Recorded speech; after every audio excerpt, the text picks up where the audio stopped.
Who's leading the Big Ten in passing, rushing, receiving? You're going to know, or maybe not know, and you're just going to have to find out what happens on today's Locked On Big Ten Squad. You're talking ball with the Big Ten Squad, sponsored by Game Time.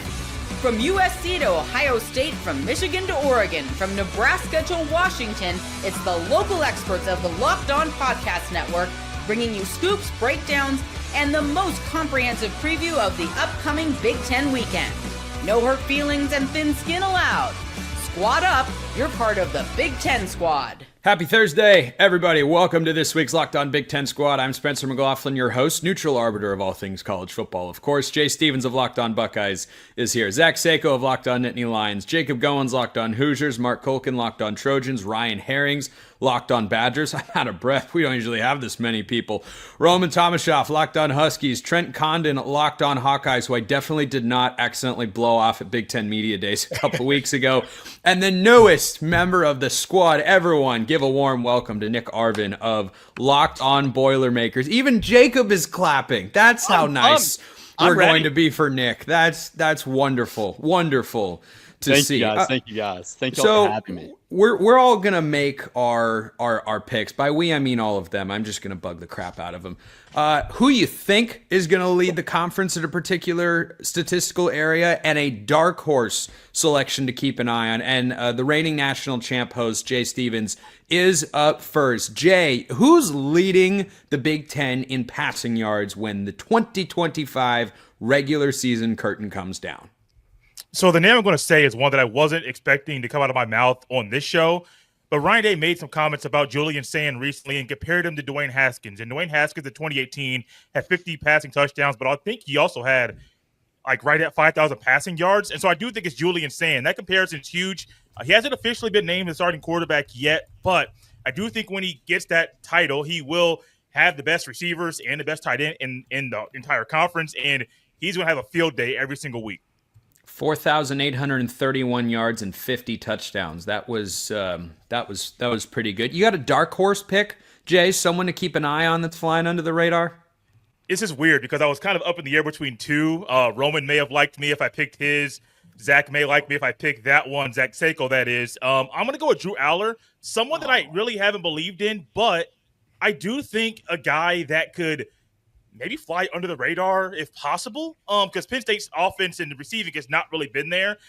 He could be a guy to get that done. I can't believe I said that. Sako, you might think I'm crazy, but it's already out there. I can't take it back. Sako, go ahead and just keep the homer picks going. Does Drew Aller lead the Big Ten in passing yards this year? Why not? No, I'm actually going to take the middle-of-the-road nuanced approach here, as Penn State's going to be leading in a lot of games. They're going to run the football a lot. I like Jay's pick, and we don't even know if Julian Sayin's the starting quarterback, but I imagine that he's going to be. If it's Keenholz, if it's Sayin, there's a very good chance that one of them leads the Big Ten in passing, because Jeremiah Smith, Max Clare, Brandon Inniss, Carnell Tate. It's also because Ohio State's defense is going to take a little bit of a step back. I think that Ohio State's going to have to win games by putting up 50 points every single week. I'm not saying that they're going to give up 50 points, but it's going to help. And you're kind of saying that, just a little. Well, but when you have 4 elite targets to throw to and then some, your job's going to be pretty easy. Again, Ohio State's going to win games by trying to win shootouts. So I think Drew Aller won't have 5,000 yards or anything like that, but the passing attack is going to have a lot more options than it did a season ago. So when you have 3 legitimate wide receivers, not to the extent of Ohio State, but Penn State's also going to lean on its ground game. So you have Nicholas Singleton, Katron Allen. They both of them came back for a reason. If one of them had gone on, I'd say otherwise, but this is going to be a run-first team for Penn State.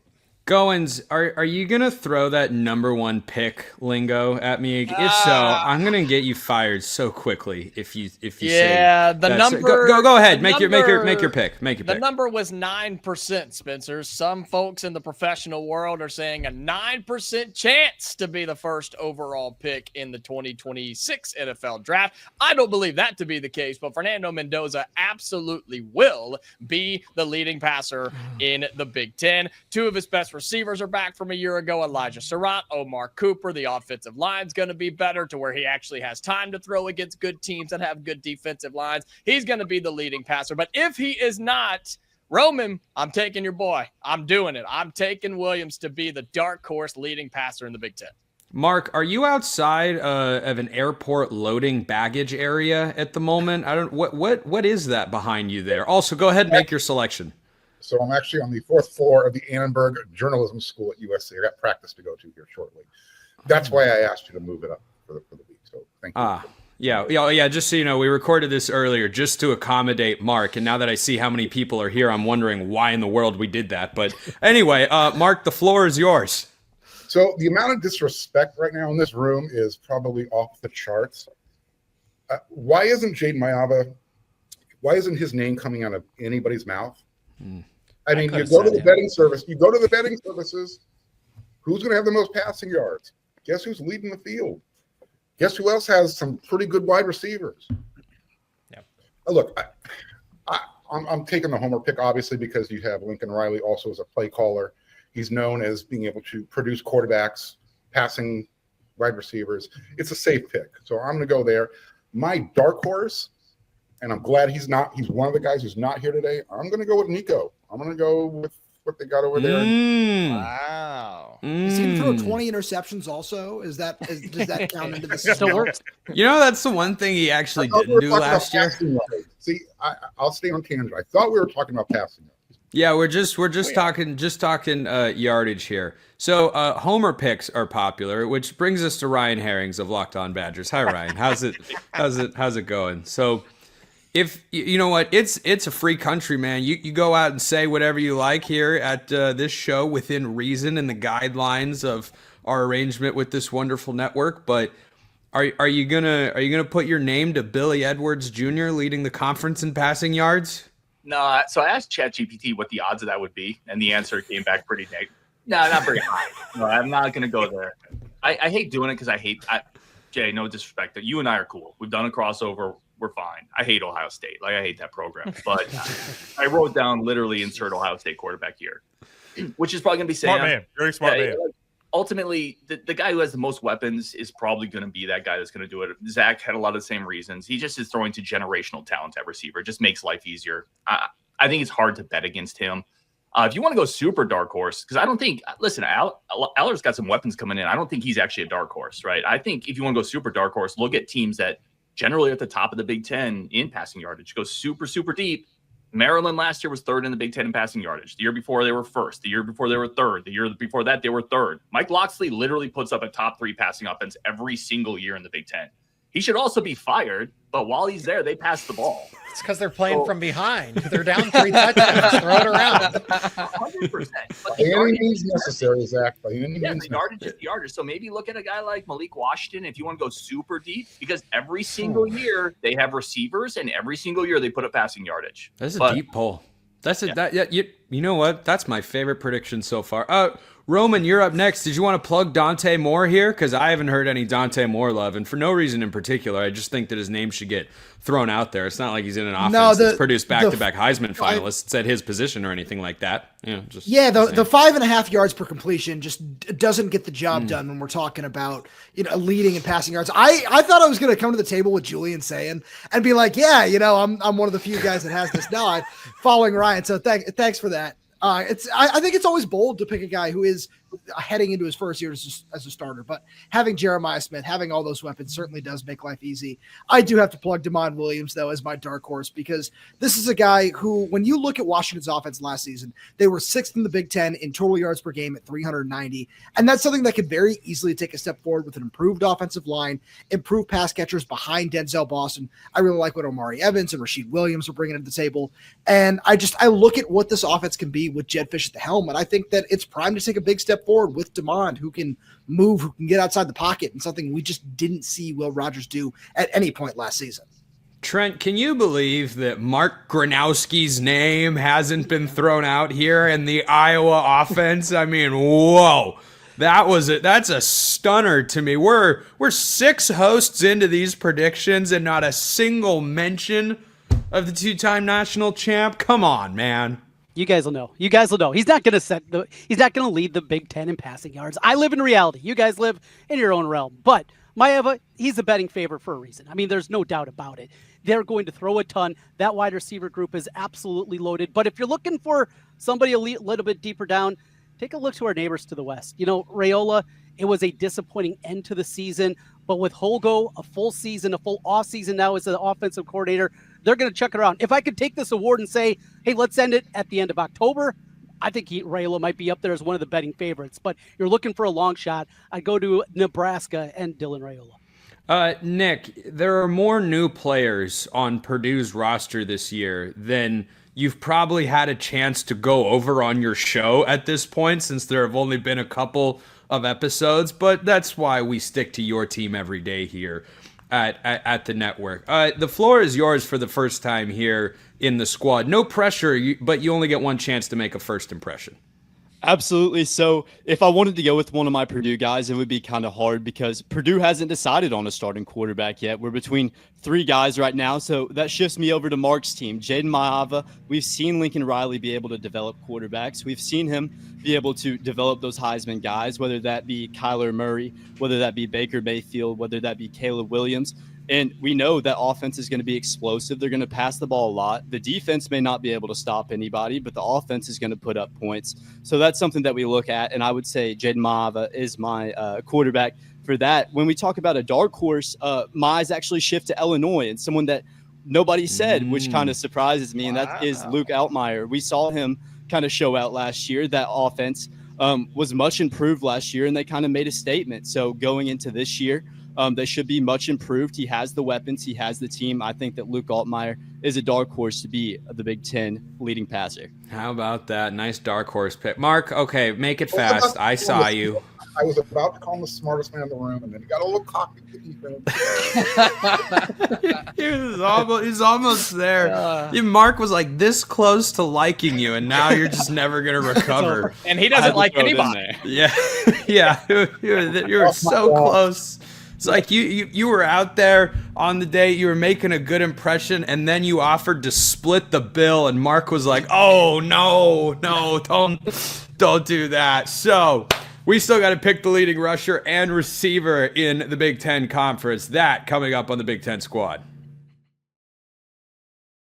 First, though, a reminder, this episode brought to you by our friends over at FanDuel. Summer sports are in full swing, and whether you're all about baseball under the lights, golf on the green, or high-stakes soccer action, FanDuel is the best way to make every game even more exciting. You're already following the action, so why not make it a little bit more thrilling? With FanDuel, you can get in on the game while your friends are getting sunburned at the beach or out on the golf course. Not that I've ever spent time out there, but if you want to bet anything college football related, especially here in the wonderful Big Ten Conference, winner of 2 straight national championships, by the way, then FanDuel is the place to do it. You've got individual games that can be wagered upon. You've got national title odds, conference title odds, anything you could possibly want. FanDuel has it, and it's a great time to join if you haven't already. For new to FanDuel, new customers can bet just $5 and get $150 in bonus bets if your first bet wins. That's a great deal, and you want to find great deals any way that you can. Open the FanDuel app today or visit FanDuel.com to get started.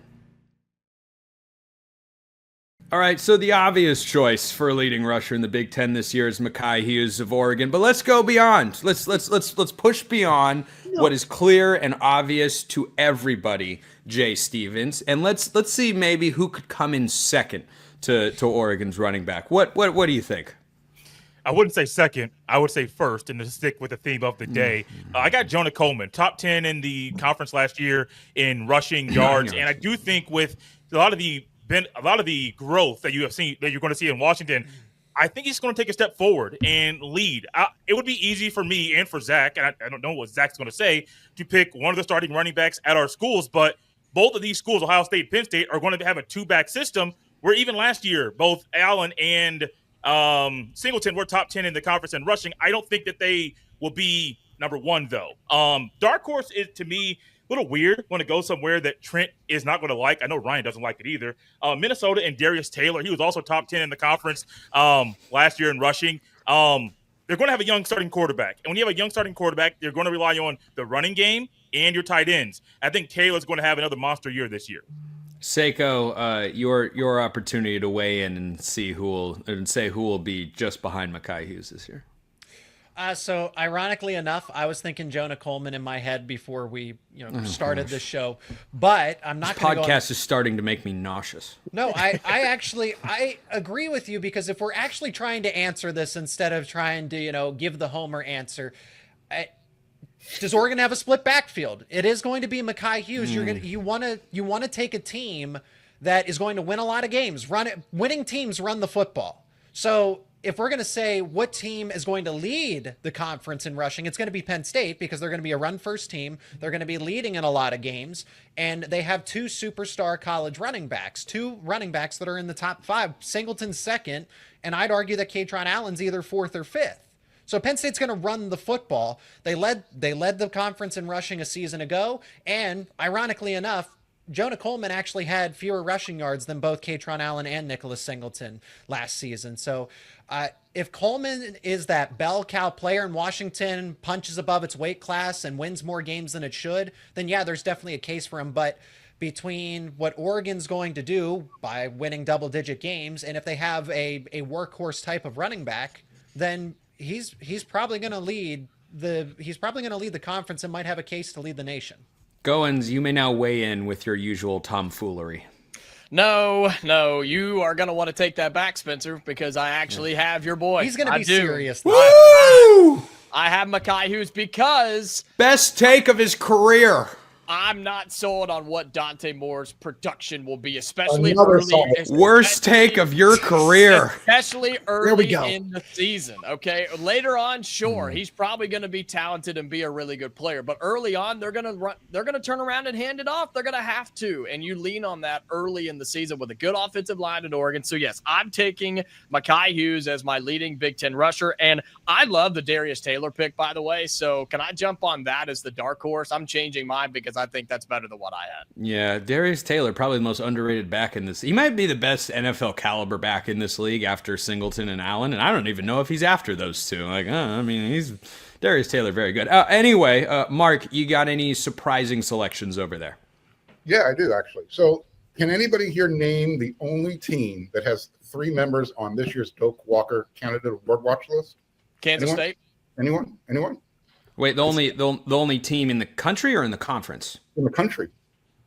So I'll save your breath. It's tailback U. USC has 3 members of their running back room on that Doak Walker candidate list.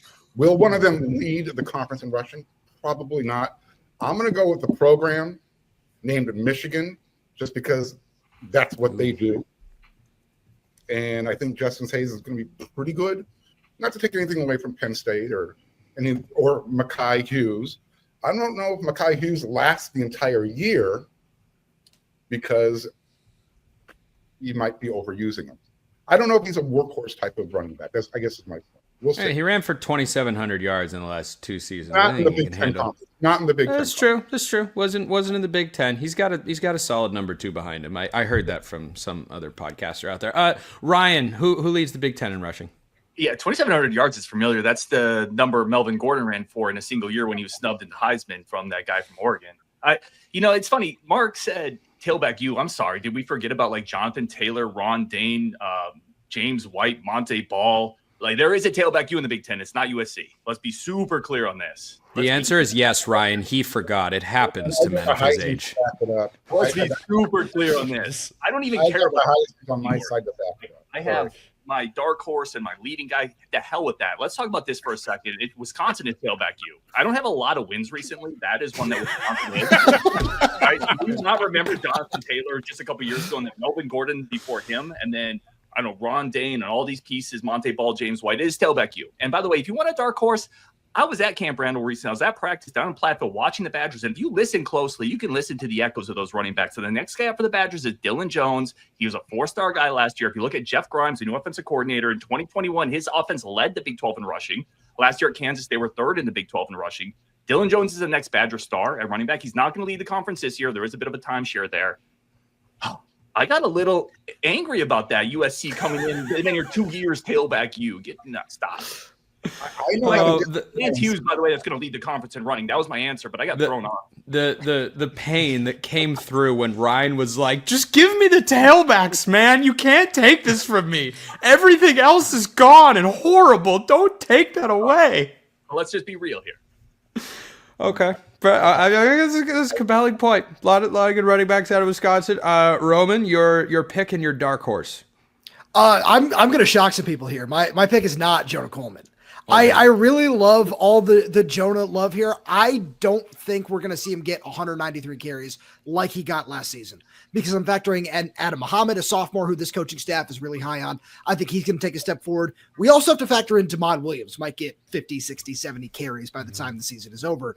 So I think that Jonah is going to be efficient. I wouldn't be surprised if he still gets to 1,000 yards, maybe crosses 10 touchdowns again. I don't think he's going to be number one in the conference in rushing yards. I have Darius Taylor. I think that he's someone who that offense is just going to have to lean on time in and time out because they just don't have much else. So he was my favorite. And then my dark horse, I had to go with one of the Penn State guys. I went with Nicholas Singleton. I just feel like Penn State is going to be, as Zach said it perfectly. I don't think I need to rehash that. Look at what Herrings is Herrings, what is that? Oh my god. It's Ron Dane. I was going to say, it looks like Ron Dane. Most definitely Ron Dane. Arbiter of all things. Is it from is it like a retro graphic? It looks like it could be from like EA College Football 2003. I'm just going to leave that there. You guys continue on. I'm just going to leave that up there for Okay, yeah. Ryan just wants to leave, so he's come up with this clever way. Look at it. Look at it. Yeah. Trent, I imagine you're going to plug a Hawkeye in this opportunity. Well, I mean, this is asinine. We get through you 8 jokers. Nobody has mentioned the team that had the leading rusher from a year ago in Caleb Johnson, the guy that was the starter in front of him a year ago, Kamari Moulton, back for another season. He's the betting favorite in the league, and not one mention out of you goobers. I mean, come on here. At least have a little bit of insight into this Iowa team that took a huge step forward offensively a year ago. Now with the passing game, another step forward this season. Kamari Moulton is the betting favorite for a reason, and nobody even brings up his name. Enough about Darius Taylor. Come on. I mean, Phil Fleck, that idiot. We don't need to hear him on pounding the ball anymore. That's enough. Enough with the Iowa hate. In fact, I am moving on. I'm not even going to stick around for the wide receivers because, well, of course, I'm an Iowa. Yeah, I don't need I can't believe Trent wants to duck out on the passing segment. Like, that's not really where we go. By the way, for Goober. Trent, I just like to save my own reputation here and point out I didn't officially make a selection. I'm just playing antagonizer here. So, everybody else, though, toast them. Nick, is there a world where Purdue has a leader in the conference in like any category this season? And if so, will any of us have heard of who that guy is coming into the year? You should if you've been paying attention, but most people haven't. I don't care about being unbiased. I don't care about odds. Devin Mockbee is 1,170 yards away from becoming Purdue's all-time leading rusher. You bring Barry Odom in because he's the type of guy that wants to have a strong offensive line, that wants to have a strong rushing attack, and Mockabee's going to be the feature back in that offense, an offense where we don't even know who the quarterback is. There's not much going for that team, for that offense, besides Devin Mockbee. So they're going to be feeding him the ball constantly. Maybe he may not be a day 1, day 2 draft pick, but he has heart, he has grit, and that's why he's going to be the Big Ten leading rusher. That's the mantra for Purdue this season: heart and grit. That's what they're looking for. That and a win over Indiana. Mark, you look like you discovered Google for the first time. We're trying to show us something. We're just going to show Ryan. Google says tailback you. Wait till he finds out about ChatGPT. I don't think we need to show Seiko, I haven't even figured out ChatGPT, man. I don't know. It's like this thing. Anyway, so the internet said that USC is tailback you. If it's on the internet, it's true. That yes. But I'm on the internet. Obviously. Ryan is always true. Yes. Yeah, this show is on the internet. To wrap today's show, I'm going to see if anybody has the audacity to not make the obvious selection.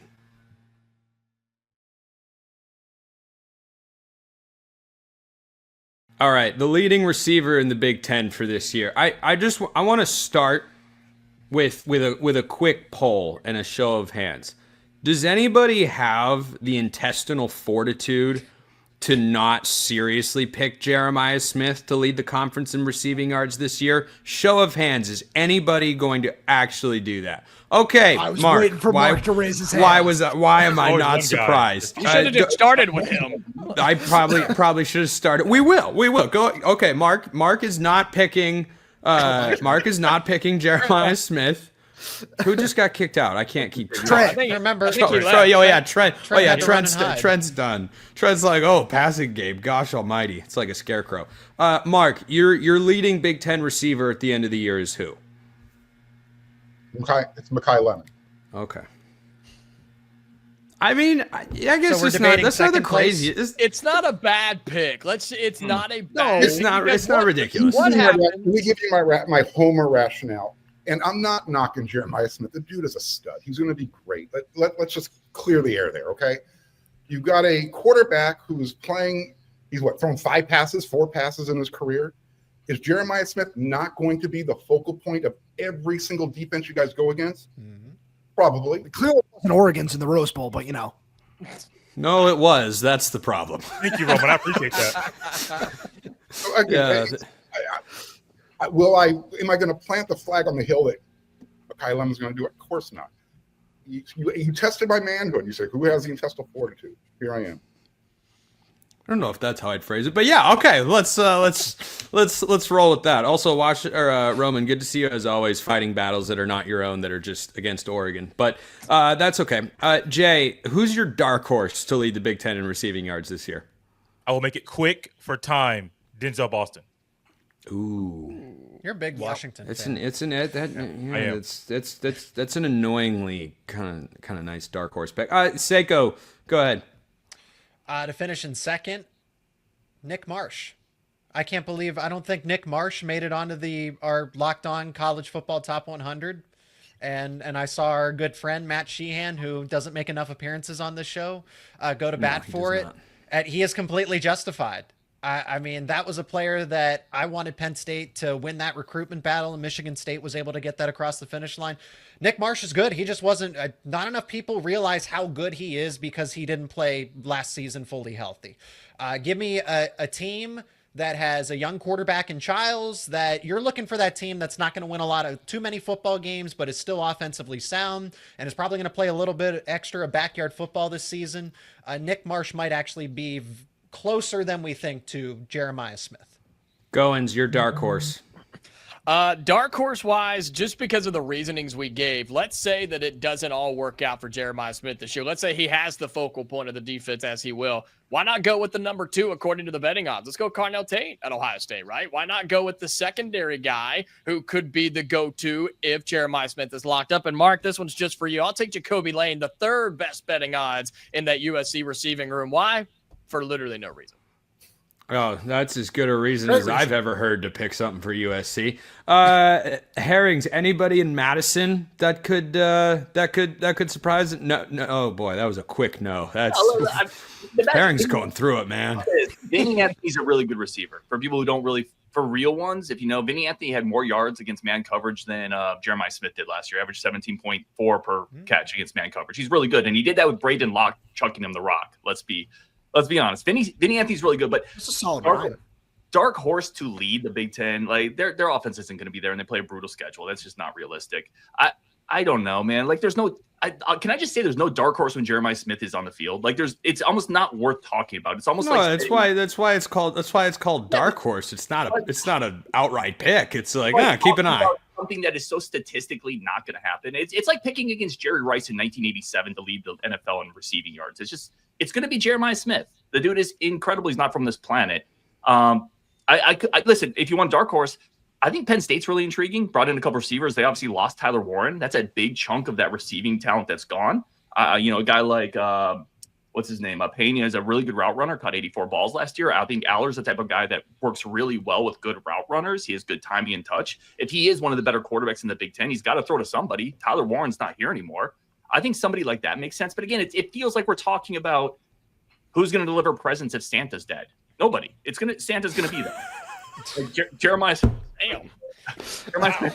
Wisconsin, look at what you have done to our friend Ryan. He is emotionally tormented. That's the first as a fan. Probably I the have best talent picture today, but Ryan. it's going to be Jeremiah Smith. It just is. Oh my goodness, the poor guy. Roman, now is your chance to plug DeCorian Moore. No, it's gonna be Denzel Boston. Like it's one thing where I talked about Jed Fish's offense a little bit earlier and what it can do for Damon Williams. When you go back and you look at especially his time at Arizona, Jed Fish loves to funnel targets through two guys in his offense. One of them is kind of that move that like Jacob Cowing, Dorian Singer from their time there. The other is just a big outside X receiver, and obviously they had an elite talent in Tyro McMillan during his time down there. And Denzel Boston is the closest thing that you're going to get to that in terms of what this offense can be. He has all the potential in the world to be a first-round pick, and he's someone who, through the back half of last season, people kind of forgot about him because the offensive line broke down, defenses started to key in on him, so the production went downhill.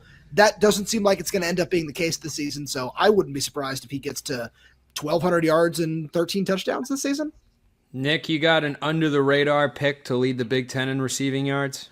I do. So very under the radar. I'm actually going to look at Nebraska and a transfer that comes from Kentucky in Dane Key. That may be a bit of a pull for some of you guys, but he had success at Kentucky. He did have success at Kentucky. There wasn't a whole lot of quarterback consistency following Will Levis going to the NFL over at Kentucky, but he was able to make plays. He's a physical receiver that can go up and get balls. He can make the explosive play with Dylan Raiola, potentially filling some shoes this year, improving as a passer. We should see an improvement from the yards for Denke this year. So that's my dark horse pool. That's a good deep pull. First squad of his life, Nick Arvin of Locked On Boilermakers came absolutely positively prepared. Mark, you already gave your pick, right? Or did you have another name you want to throw out there? No, this was a solid second. Boiler up, man. Good job. Okay, yeah, boiler up. That's how we're ending today. No, just for Nick. Yeah, let's go around and everyone has to say boiler up. How to get under Jacob's skin? I can do this all day long. Yeah, let's call it there. One day when Purdue beats Indiana in football, we're gonna get Goins to say boiler up. But until then. I'll quit. Now I really want Purdue to win. That would be that would be great. Jay Stevens, Locked On Buckeyes. Zach Sego, Locked On Nittany Lions. Jacob Goins, Locked On Hoosiers. Trent Condon of Locked On Hawkeyes left because we started talking about wide receivers.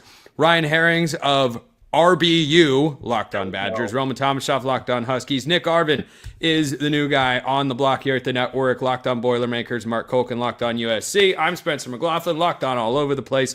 We'll see you next time, and until then, hope you all have a wonderful rest of your day.